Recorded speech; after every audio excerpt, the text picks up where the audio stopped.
Ya, silakan. Masih Bu. Permisi Pak. Ya, mari.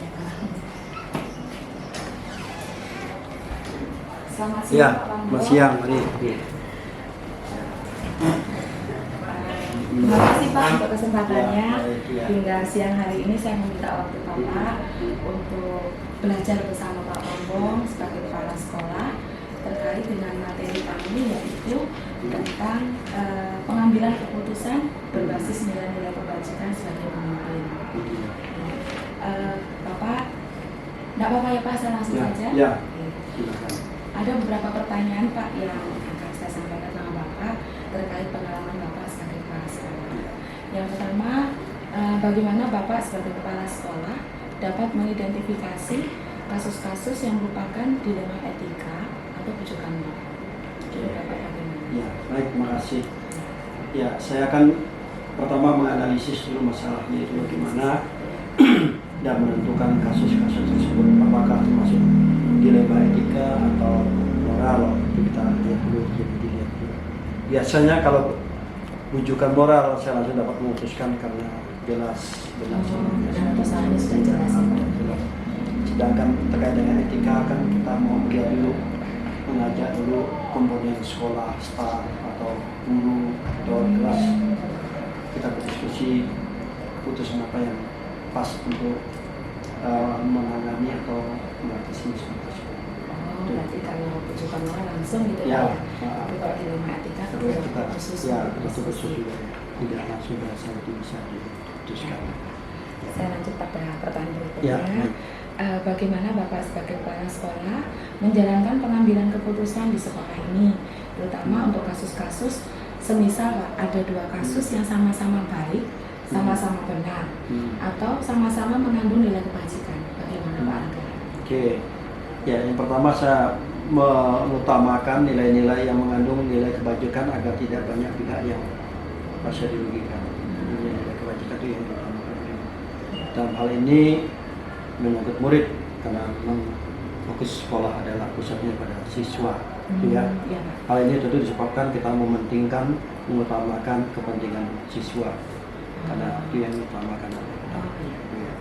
Saya juga memikirkan dampaknya positif bagi siswa tersebut, apalagi dia adalah generasi muda, masa depannya seperti apa, positif negatifnya bagaimana. Karena ini lembaga pendidikan, jadi kita mengutamakan betul-betul demi kepentingan siswa ini. Jadi keberpihakan pada murid. Ya, gitu betul. ya. Ya, berpihak pada siswa. Terima kasih Pak. Jika demikian, langkah-langkah atau prosedur apa yang biasanya Bapak lakukan selama ini? Oke, baik. Yang pertama memang prosedur atau langkahnya adalah kita identifikasi dulu masalahnya.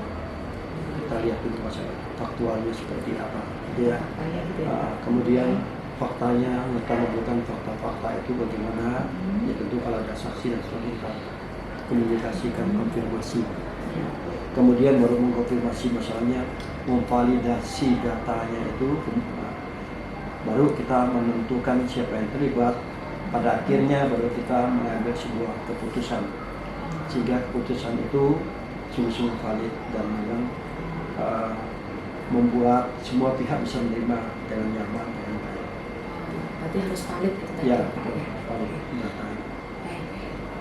Bapak selama ini supaya efektif, apa saja yang harus Bapak lakukan supaya keputusan itu menyangkut banyak orang itu bisa efektif, terutama pada kasus-kasus dilema etika? Ya, hal-hal yang dianggap efektif dalam mengambil keputusan dalam kasus etika ini adalah kerjasama, kolaborasi istilahnya, terkait dengan seluruh komponen sekolah, entah itu stafnya, para guru, karyawan, guru BK, dan sebagainya. Mungkin juga tenaga pendidikan lainnya yang kita perlu libatkan, dan utamanya adalah orang tua yang bersangkutan. Ini perlu kita libatkan. Berarti peran orang tua juga masuk ke sana ya Pak ya? Karena bagaimanapun orang tua adalah pendidik utama dan pertama. Pertama dan utama Iya, ya. pertama. Kalau begitu Pak, apakah ada tantangan Pak selama mengambil keputusan pada kasus-kasus dilema etika? Ya, tantangan dalam mengambil suatu keputusan dalam etika adalah bagaimana saya dapat meyakinkan pihak lain bahwa keputusan yang diambil ini berdasarkan langkah-langkah yang sudah tepat, prosedur yang sudah tepat, melibatkan semua pihak, guru, karyawan, guru BK terutama, peserta utamanya dan juga adalah orang tua. Berikutnya menyosialisasikan hasil keputusan itu pada semua pihak sehingga masalah ini bisa transparan, ya, sehingga bisa diterima oleh masyarakat. Namun keputusan yang pasti menimbulkan pro kontra itu biasa lah, ya. Tapi kita meminimalisir yang negatif dari keputusan tersebut. Jadi memang dibutuhkan bagi yang mungkin kurang sepakat ya harus berjiwa besar bahwa sebuah keputusan itu tidak mungkin 100% pasti memuaskan semua pihak. Tapi intinya keputusan itu tidak merugikan bagi pihak yang terkena masalah ini. Karena itu berdasarkan berbagai pertimbangan yang tersebut. Berarti nggak bisa diterima oleh semua orang. Ya pasti pro kontra itu biasa. Tapi tentu keputusan ini sudah dikaji sebelumnya. Diberikan pada berbagai pihak. Bapak selanjutnya, apakah selama Bapak mengambil keputusan tersebut dalam kasus-kasus di ranah etika itu ada jadwal tersendiri, semisal apakah langsung diselesaikan di tempat atau mungkin Bapak ada jadwal khusus atau mungkin ada bentuk atau prosedur lain yang Bapak jalankan selama ini? Ya, betul, memang untuk yang sifatnya yang urgent, yang etika itu bisa ya kasih terima etika. Ada yang bisa langsung saat itu juga sifatnya ringan, itu bisa. Tetapi yang sifatnya sedang, apalagi yang berat, itu memang membutuhkan waktu. Ya walaupun demikian bukan berarti lalu tidak ada tenggang waktu, tetap ada batasan waktunya, misalnya 3 atau 3 hari itu sudah pastian. Jadi ada. Nah, dalam rentang waktu ini kita melibatkan berbagai pihak tadi, entah itu staf, manajemen sekolah, guru TK, orang tua murid. Lalu kita juga mengkaji, memvalidasi dari berbagai fakta-fakta yang ada. Ya, jadi dibutuhkan memang waktu untuk paling tidak ya tanggal waktu sekitar 3-4 hari harus sudah selesai. Tidak ada keputusan dan ada kepastian terkait dengan masalah tersebut. Jadi menurut Bapak proses validasi untuk kasus ini harus jalan terus? Ya tetap harus jalan. 3-4 hari itu sudah harus selesai. Apakah selama ini Bapak ada hal lain atau ada orang-orang tertentu atau mungkin siapapun yang membantu Bapak dalam mengambil keputusan untuk dalam etika? Ya, ada beberapa memang. Pertama adalah para wali kelasnya, staf, lalu orang tua, guru TK, dan ya kita libatkan semua. Kita berkoordinasi sedemikian rupa. Tentu juga kita menyampaikan ke atasan, ini yayasan misalnya, apa keputusan kita yang kita ambil terkait dengan kasus tersebut. Semua pihak. Ya, semua dilibatkan.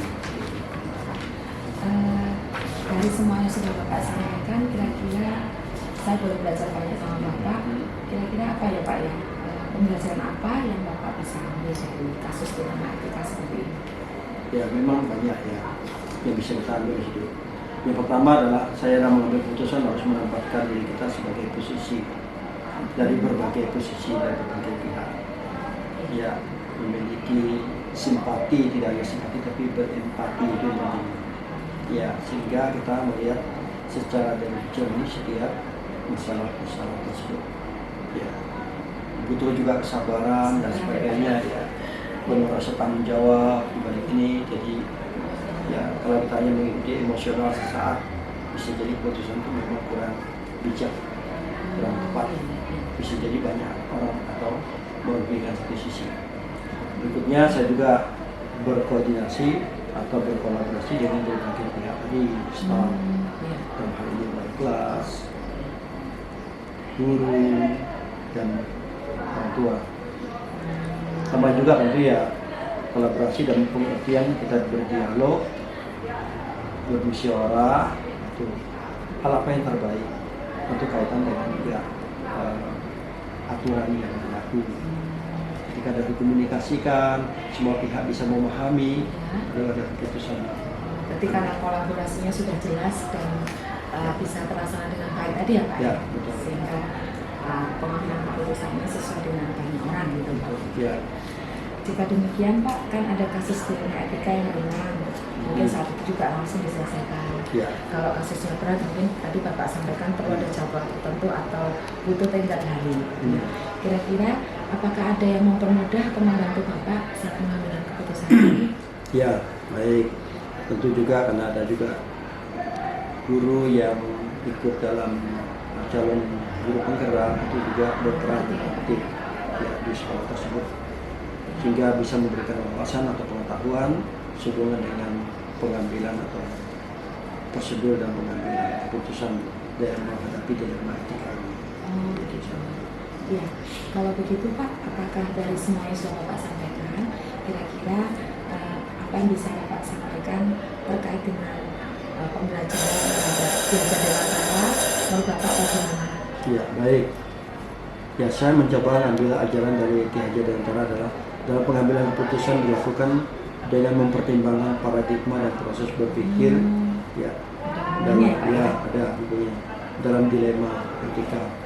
Yang selanjutnya dilakukan adalah pengujian menggunakan langkah-langkah sistematis sesuai dengan apa yang diajarkan oleh Bapak pendidikan kita itu Ki Hajar Dewantara tersebut, yaitu murid akan merasakan kebahagiaan yang sebaik-baiknya dari segi psikologi dalam masyarakat tersebut sekolah, sehingga mereka merasa ini pendidikan yang memerdekakan mereka, atau kalau kita sekarang sebut adalah merdeka. Wah, Bapak, saya banyak belajar sama Bapak.